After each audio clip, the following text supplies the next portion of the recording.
في وقت قصير وبمكونات اقتصادية تحضروا كيك بن على بنة وسهلة برشا. رتبوا معي لآخر الفيديو وسجلوا عندكم الرسالة.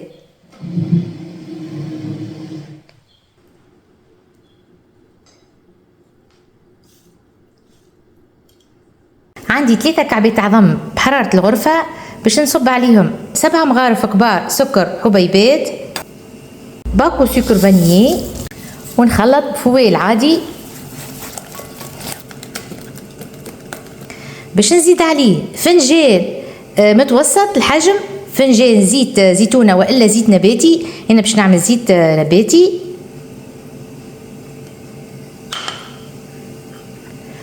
ونفس الفنجان شطر فنجان حليب، ونخلط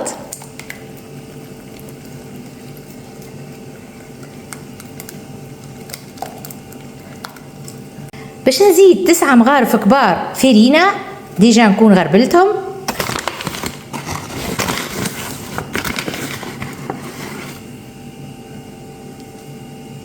وباكو خميرة مرطبات، وباش نخلط الكل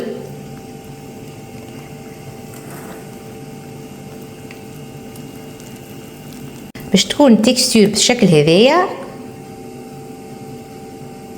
عندي مولا كيك حطيت فيه بابي كويسون، وباش نصب بشطر الخليط،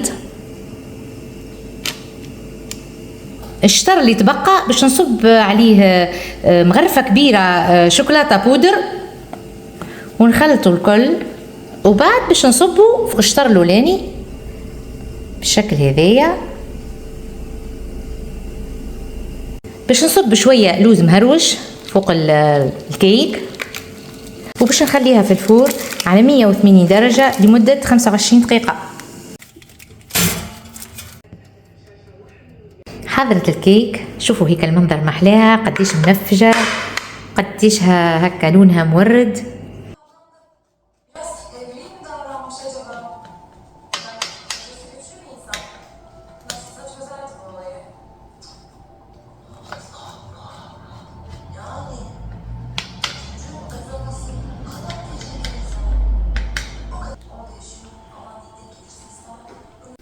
شوفوا هيك التكستور محلاها، هيك المنظر نتاعها محلاه في وسطها الشوكولاته، وهيك التكستور قديشها لينه ورطبه